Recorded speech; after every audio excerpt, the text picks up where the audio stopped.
Hey guys, so today I'm here with the Rough Country 3¼ inch suspension lift kit with the N 2.0 premium shocks, fitting all 1997 to 2002 TJ Wranglers with the 4.0 liter motor. Now, if you're looking to get your TJ ready to conquer some trails with an all-inclusive and very affordable lift kit, this option by Rough Country is a perfect one to take a look into. Now, choosing a suspension for your application can be tricky because of all of the parts that are going on with your suspension, and you always want to choose one that is going to be perfect for what you're doing with your Wrangler. So this option by Rough Country is going to be for that TJ owner that's looking for a moderate amount of lift that's going to provide them some good flex and some good articulation off-road to be able to conquer those heavy-duty trails while also maintaining some good drivability on the street and fitting up to a 33-inch tire, which I'll get into in just a little bit. Now, this is also going to be a very inclusive kit. This is going to provide you everything that you need to get that height on your Wrangler, and also really everything that you need to accommodate for that added height, like a track bar relocation bracket for the rear, as well as a transfer case drop kit. So for the affordability of this lift kit, you are getting all of those odds and ends that you definitely need when you are adding that 3¼ inches of lift. Now, as far as tires go, a 33-inch tire is going to be the recommended size for this lift kit. So it's going to give you some good room in the wheel well for all of that articulation that you may want off-road, but it's still going to fit that wheel well very nice and not leave a lot of extra room and make them look a little bit too small for the actual lift. Now, as far as 31s go, that's probably going to be your case. They will look a little bit small in there, but you're going to have a lot of room in the wheel well for articulation if you're looking for a smaller tire and more articulation. So as for a 35, it's going to be the exact opposite. You will be fitting a larger tire in here than this lift kit can accommodate. You will have a little bit of rubbing from wheel lock to wheel lock, and you're not going to have a lot of room for up travel in your wheel well. However, that can be fixed with some extra bump stop extensions. However, for this lift kit, as far as the fenders and the bump stops go, this is going to be rated for that 33-inch tire, and it's going to fit the best. So as far as price goes, this is going to be very affordable. Like I said before, roughly $450. And for a very inclusive kit, I think that is right on point. So as far as choosing a lift kit goes, based on price, the more expensive options are usually going to include a lot more components than this lift kit does, even though this is a pretty inclusive kit. So usually those are going to have maybe a couple of control arms, maybe all 8 control arms. They may include track bars, and again, they are going to have those odds and ends that are going to accommodate for that height, or they may be higher in height. So instead of a 3¼ you may be getting up into the 4 and 5s. Now, on the other hand, less expensive choices are going to be for those bare bone kits. They may only come with shocks and coils, and you're going to have to kind of outsource for sway bar lengths and the other accommodating factors that go into a lift kit, or they're just going to be for spacer kits. So if you are looking for something that's dead in the middle and at a very good price, I think that this hits the nail on the head. So install is going to be a 3 out of 3 wrenches on the difficulty meter. This is going to be a pretty tough job, so I would recommend to take your Wrangler to a trusted mechanic in order to get the job done. However, I will show you bolt by bolt how to do that. So speaking of the install, let's jump into that now. The tools that I used for my install were a can of PB Blaster or any penetrating lubricant, a hammer, an assortment of standard and metric sockets, including shallow and deep, chrome and impact, also including swivel sockets. I have impact swivel sockets, torque sockets, an assortment of extensions, a large pry bar, a breaker bar, a center punch, an assortment of standard and metric wrenches, open-ended and ratcheting, a vice grip, a 3/8-inch drive ratchet, a pair of snips or dikes, a Phillips head screwdriver, a small and large flathead screwdriver, a small pry bar, a trim removal tool, a couple of pry and trim removal tools, a dead blow, an assortment of different sized drill bits, as well as a step bit. I have a marker and safety glasses, a 3/8-inch drive and 1/2-inch drive impact wrench, a drill, and a spring compressor. So to start with this lift kit, you want to make sure that your Jeep is up in the air, whether it's on the lift like we have it or on a jack and jack stands. Now we're starting in the front, so if you are on a jack and jack stands, you need to chock the rear wheels and take off the front wheels first. Now next, you just need to support the axle, and then we're going to start with our sway bar end links. So I'm going to be removing it with the T55 Torx bit and an 18mm wrench.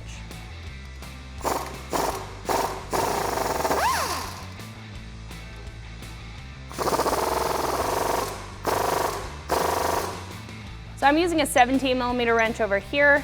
Because of all the rust on this Jeep, this turned into a 17mm bolt instead of an 18.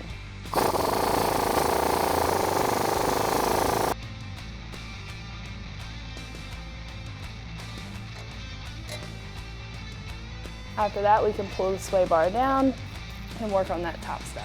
So now we have to take off the top stud that's connected to our sway bar. So this nut should be a 16mm, so I'm going to use a 16mm deep socket and my impact wrench to take that off. So this is tapered, so you will have to take a hammer and just knock it out.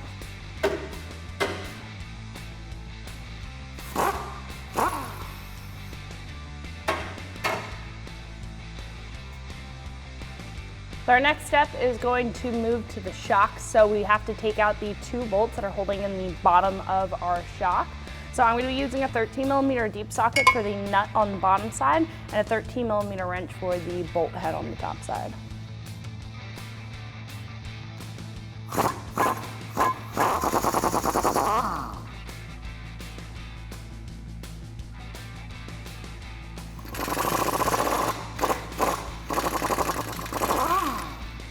So once those are removed, we can do the same thing on the other side, then we can lower our axle a little bit and get out that top stud.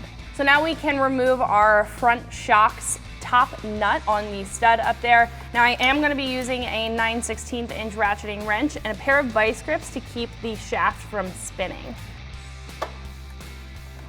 Now I would highly recommend to hit this with a lot of PB Blaster just because this is pretty difficult to get off.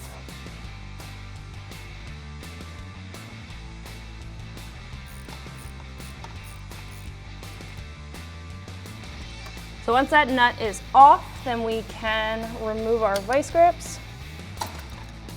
And then we can lower our axle a little bit. So you might have to put a little bit of pressure on the shock. So we can just do the same thing on the other side.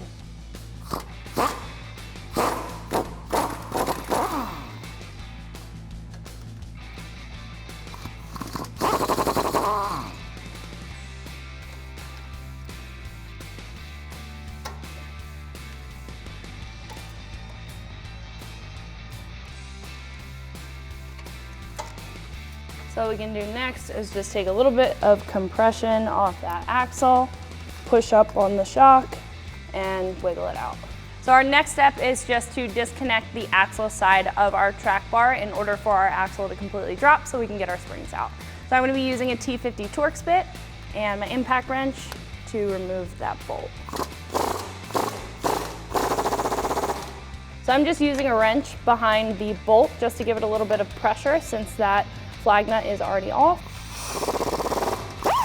So what we're going to do now is start to lower our axle now that we have everything that's keeping it up there disconnected. But you want to keep an eye on your brake lines so you're not maxing them out. Also on your axle breather tube. So you should be able to drop it low enough. So what we need to do now is just wiggle out our spring.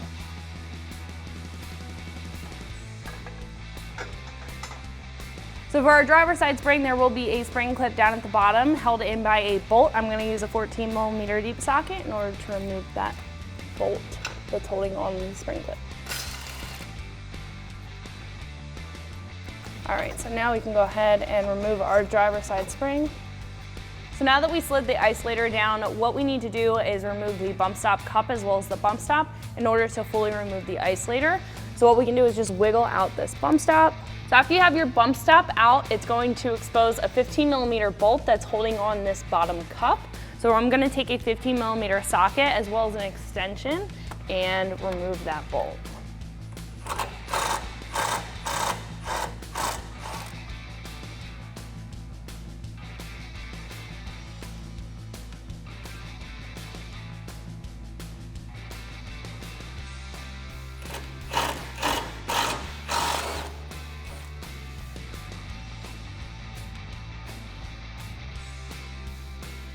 So before we go ahead and install our new suspension in the front, I did want to take the old components and sit them next to the new suspension system and tell you guys a little bit more about the upgrade that you're going to get with this new suspension by Rough Country and what you're not missing out on from your stock components. Now right off the bat, you can tell that these have seen a lot of wear and tear. This is a 1999 Jeep, so obviously these are due for a bit of an upgrade. Now this suspension system is going to do just that by adding all of these new components with a little bit more, and also having all of those components to accommodate that extra height that you're getting out of this lift kit. Now starting off with the shocks, there are two main different types of shocks. So you have a hydraulic shock as well as a nitrogen charged shock. And a hydraulic shock, like your factory one, is going to be very comfortable and very fluid in comparison to a nitrogen charged shock. Now that's because they are mainly used for daily driving and very comfortable driving, and they're not necessarily focused on performance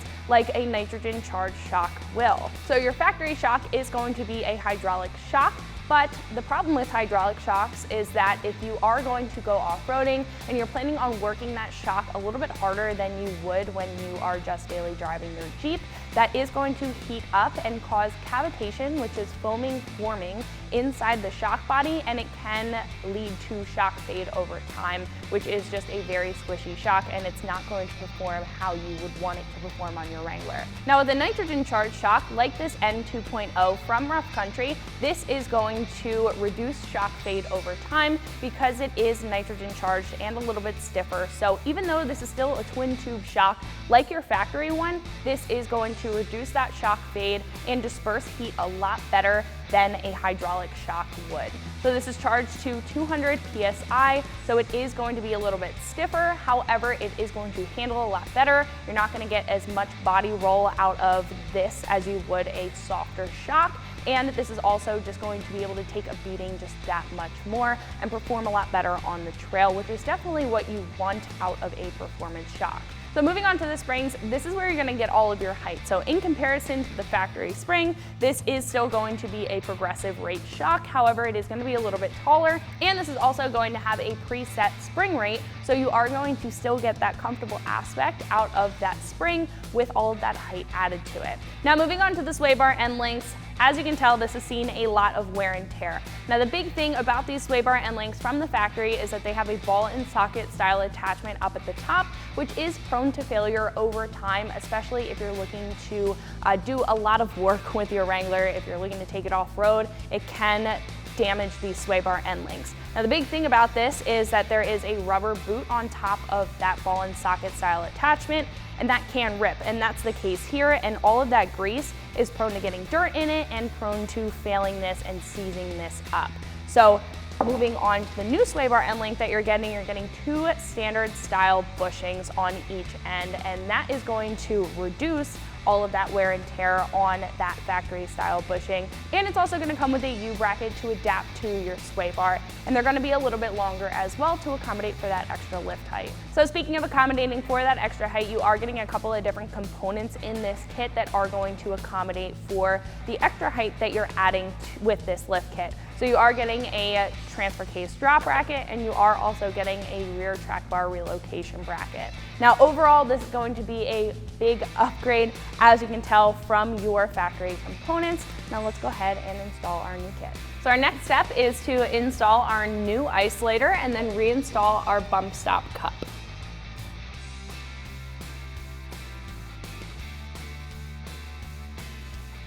So because I did have a problem with the previous bolt, I did replace it. So instead of a 15mm socket, I am going to step it up to a 17mm socket. We're going to tighten that down. And then we can go ahead and reinstall our bump stop. So because our axle isn't dropping enough, what I'm going to have to do is use a spring compressor. So I'm just going to take a 19mm socket and tighten this up.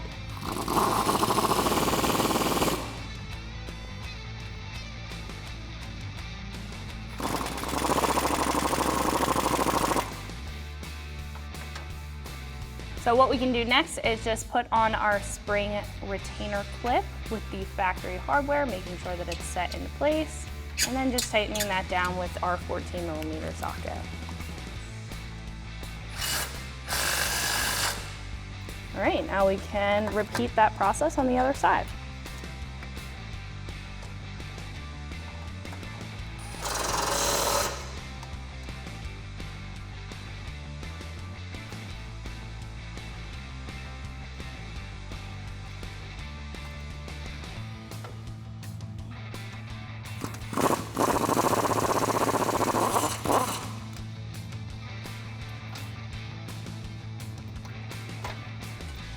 So our next step is to install our shock. Now you want to make sure that you have the bushing as well as the cup washer on the bottom, and you have the other bushing and the other cup washer to place on top of that shock perch. So you may have to compress the shock a little bit just to get it in place, but once it's sitting in place, you can grab your step stool and go ahead and secure the top bushing, cup washer, and nut down. So you want to make sure that you put the bushing on first and then the cup washer, and then we're going to grab our new provided nut and thread that on.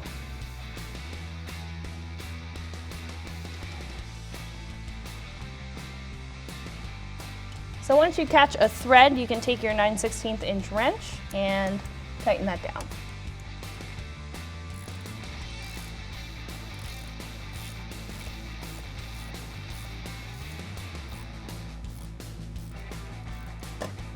So you want to make sure that that nut up there is tight, but you want to make sure that this bushing right here is not bulging. So don't over tighten it, it can damage the bushing.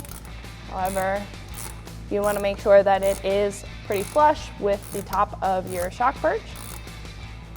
And then we can secure the bottom. So now we can take our factory hardware to secure the bottom of the shock. That's going to be the 13mm bolt and 13mm nut.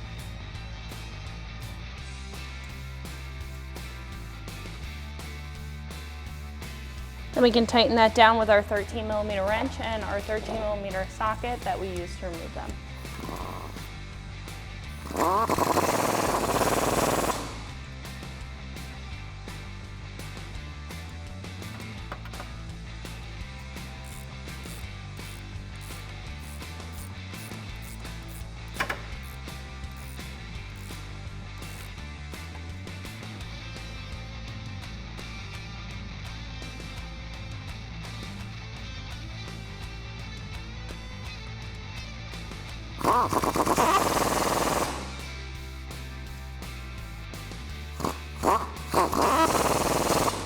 So our next step is to install our front sway bar end links. However, we do need to press in those metal sleeves first. And while we're already over at our vise, we might as well press in the rear sway bar end link metal bushings as well. So they're going to be two different sizes. The front ones are going to be a little bit bigger in diameter than the rear ones, and your front sway bar end links are going to be the ones with the bend in them. So you're going to take the bigger metal bushing and we're going to go ahead and press that in.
So what we can do after our metal sleeves are pressed in is to attach our U-bolt. Now you want to make sure that the bolt is facing upward and you have your flat washer on there. Then we can attach the flange nut on the other side. Then we can tighten that down with a 9/16 inch wrench and socket. Then we can grab our sway bar, making sure that the bolt is going to be facing the inside. Put that inside our U-bolt, put in our new bolt that was provided to us by Rough Country, making sure that flat washer is on there. Take the large flange nut, and we're gonna go ahead and tighten that down. What we can do next is take a 19mm wrench and a 19mm socket and just go ahead and tighten that down. Then we can do the same thing for the other side, and then we can attach the bottom bolt.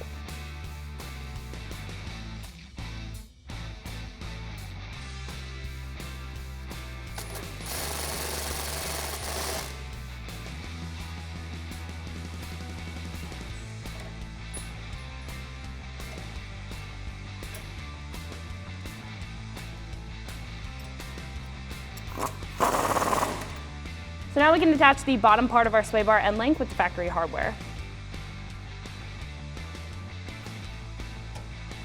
And we can tighten that up with that T55 Torx bit and that 18mm wrench. And we can do the same thing for the other side. So I did loosen up this mount just because I want to get the sway bar end link in place before we go ahead and tighten it down.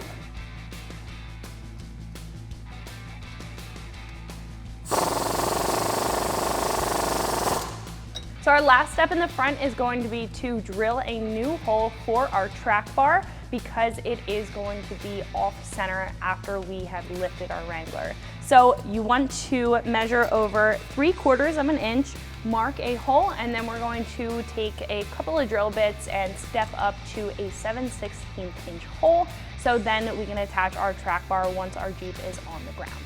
So I'm going above the factory hole, 3/4 inches over from the center of the factory hole. Just gonna make a mark there. Then we can grab a center punch, mark where we wanna drill. And then what I'm gonna do is grab a couple drill bits, start with a smaller drill bit for a pilot hole, and then step it up from there.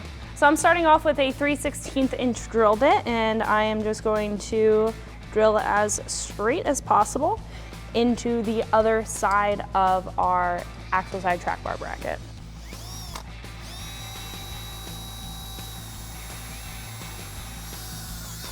All right, so after that pilot hole is drilled, what I'm gonna do is grab my step bit and I'm gonna step this up to a 7/16 inch hole, or just right under a 1/2 inch. So this is just gonna speed up the process a little bit.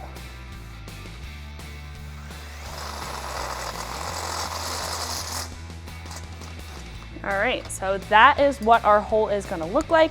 Now what we have to do is do the same thing on the other side so we can attach our track bar to the other side of this bracket.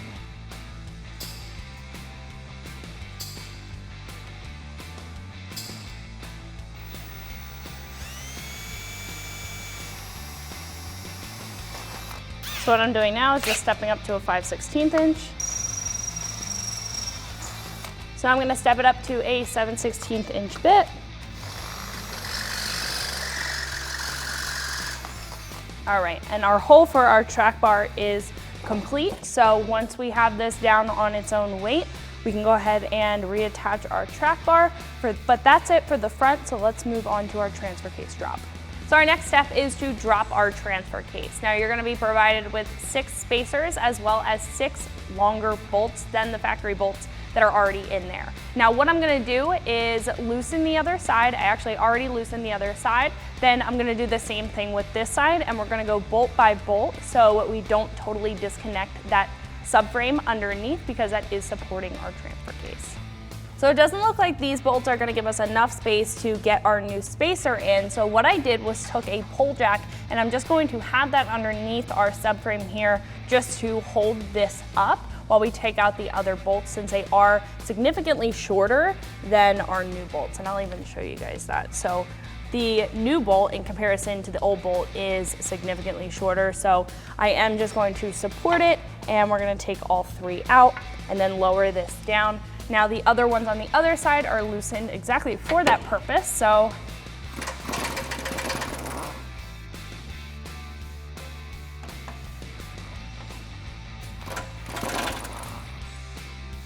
now that those are out and it's supported, what we can do is start to lower this with our pole jack so we have the right amount of space. Clear that off. Then we can go ahead and put in our spacers.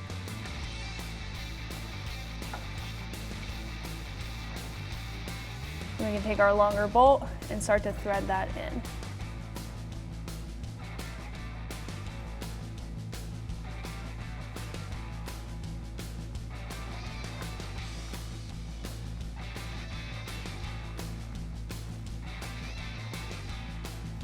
Now that those are threaded in with the spacers in between, we can take our 19mm socket and go ahead and tighten those up.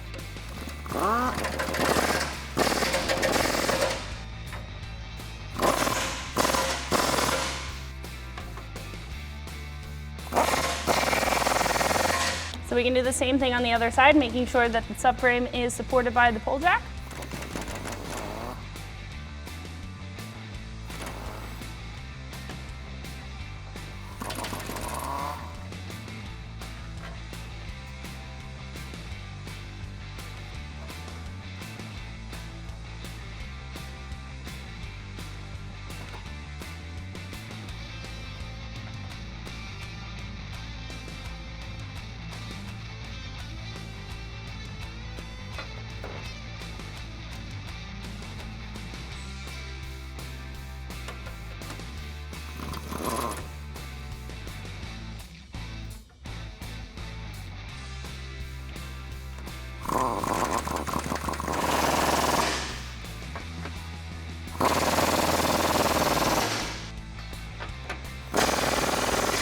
So now that we're finished up with the transfer case drop, what we can do is support our rear axle and start by taking out our rear shocks. So now we can remove the lower bolt on our shocks. I'm going to use an 18mm box wrench for the nut side and a 15mm socket for the bolt head side.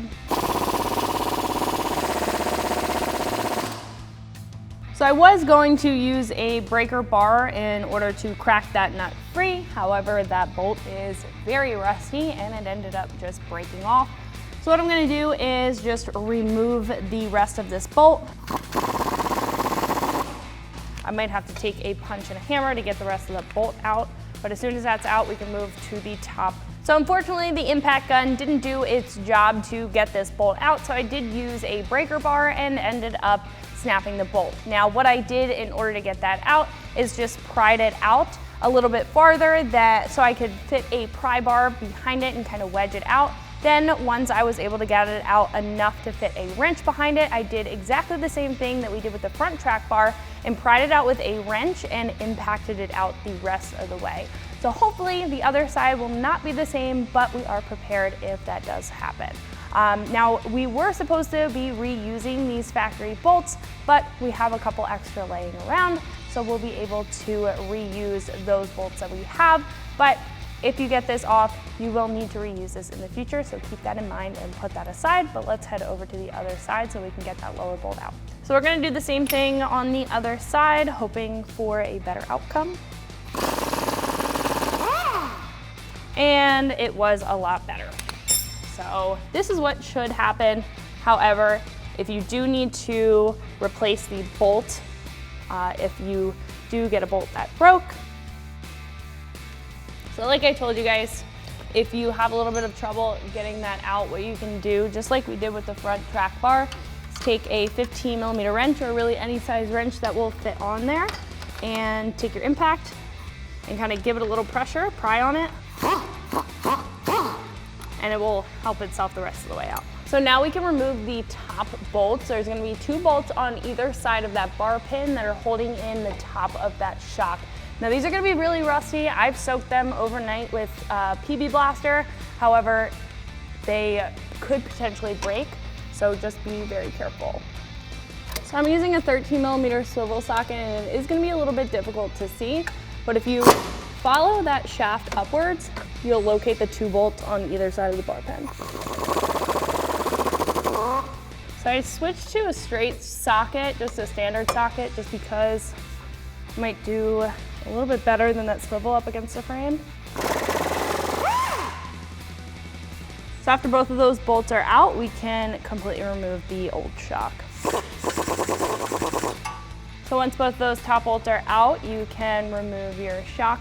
I like to use a pry bar if it's just being a little tough down at the bottom. So our next step is to remove our sway bar end links. Now these are going to be on the inside of our lower control arms in the rear. The outside of the bolt is going to be an 18mm, and then the nut side is going to be a 15mm. So I'm going to use an 18mm socket and a 15mm wrench to remove that bottom bolt.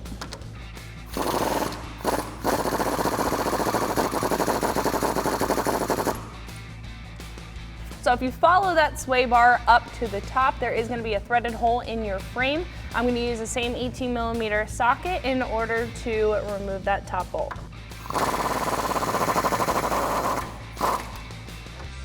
After that's out, we'll be able to remove them. So we can do the same thing on the other side.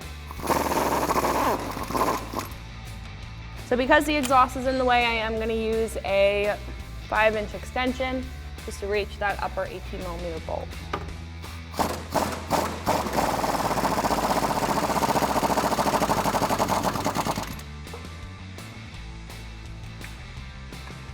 So what I'm doing here is removing the upper track bar bolt in order to drop our axle because we can't access the axle side track bar bolt.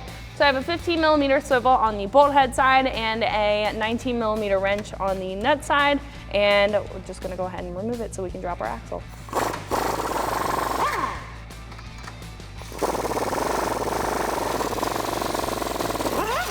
So now that we've disconnected the frame side of our track bar, what we can do is lower our axle and take out our springs.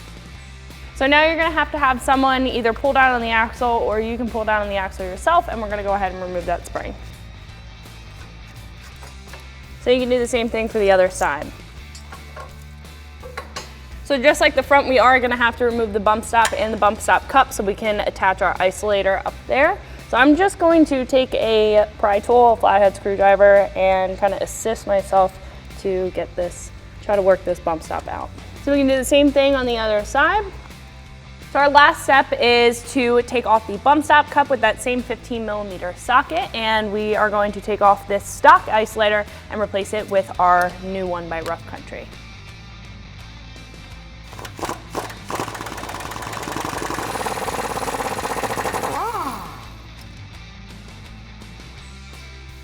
So what we're going to do next is install our bump stop cup with our new isolator and our factory isolator on top. I did have to replace this bolt as well, so I'm going to be using a 17mm socket in order to tighten that down. And we can do the same thing on the other side.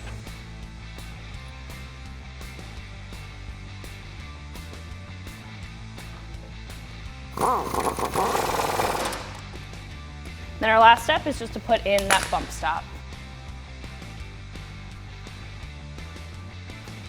So I did have to use the spring compressor again just to get in our spring, and you may need someone to pull down on the axle for you.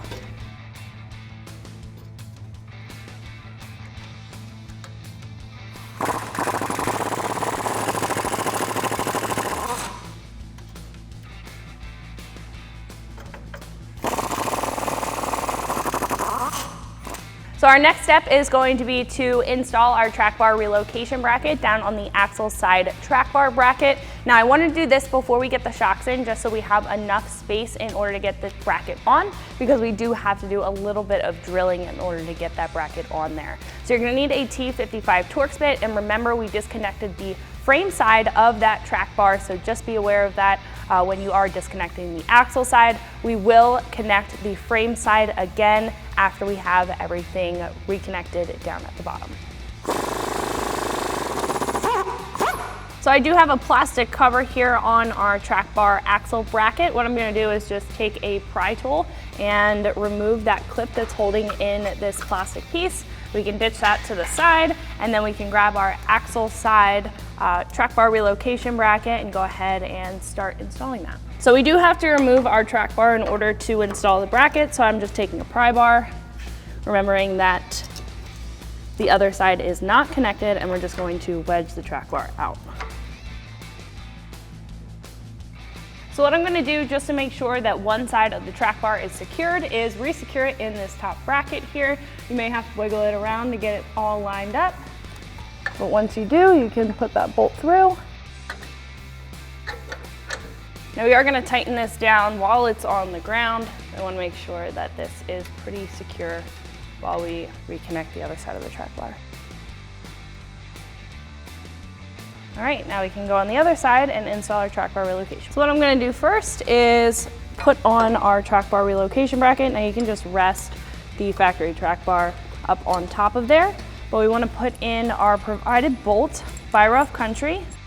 But we're going to insert the sleeve into the track bar bracket, as well as a provided bolt by Rough Country and the flange nut in our factory location. So for right now, I am just going to leave this installed while we go ahead and drill our holes.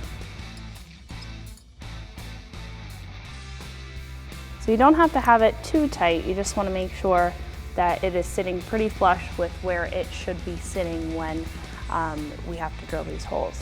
So next step, you're going to need a 5/16 inch drill bit, and we're going to widen the hole on the top as well as the bottom here. There's going to be two holes where we have to install two bolts. So you're going to need a 5/16 inch drill bit, some safety glasses, and a drill, and we can go ahead and widen those holes.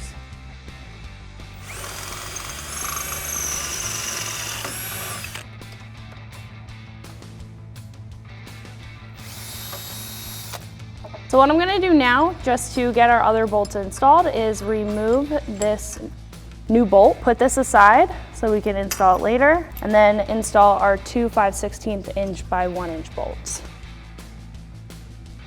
So now we can go ahead and install this lower bolt first.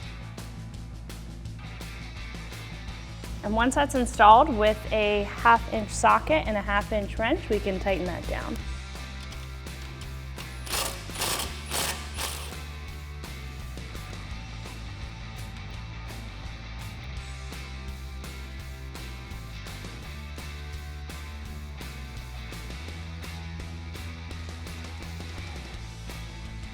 So before we tighten anything down, we are just going to reinstall this bolt.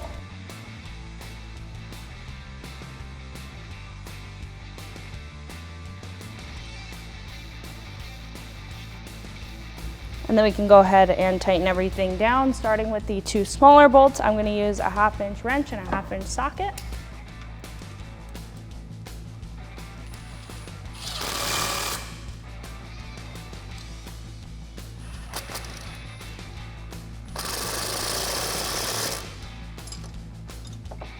And then lastly, for the larger bolt in the factory location, a 19mm socket and a 19mm wrench.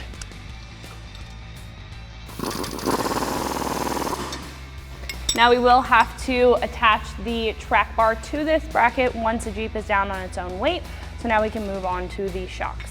So what I like to do is install one bolt on one side, hook the bar pin onto it, and then install the other bolt. Now, because I did have a casualty with one of the bolts here, I did have to drill out that hole. There's going to be a welded nut on the other side of here. So on the one side where I had a broken bolt, I have a new bolt and a new nut, but I am going to hook the shock bar pin on that and then install a new bolt. Now these bolts are very prone to breaking, so you may have to replace these, and that's exactly what I had to do. So I'm just going to thread these in. That bar pin is hooked on there, so then we can take a 13mm socket and tighten those down.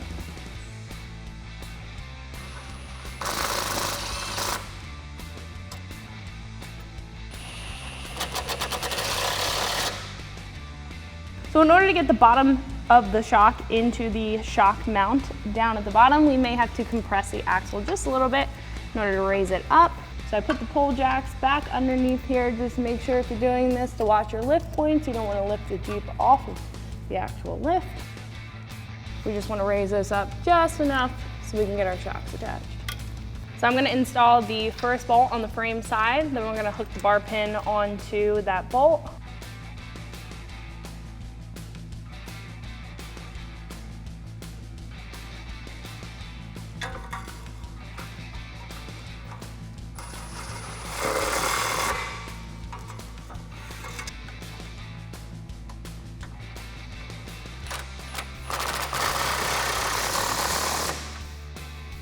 So since we need to put the Jeep on the ground in order to get our bottom shock bolt in, we're going to move to the sway bar links. So I'm starting with the driver's side up at the top. This is going to thread into our frame with our new hardware.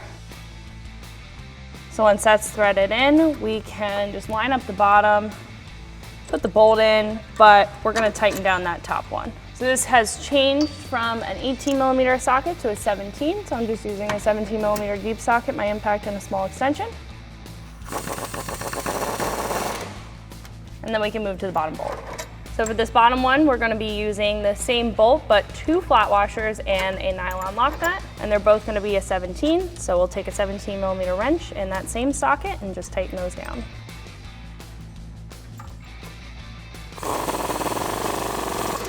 Then we can repeat that process on the other side.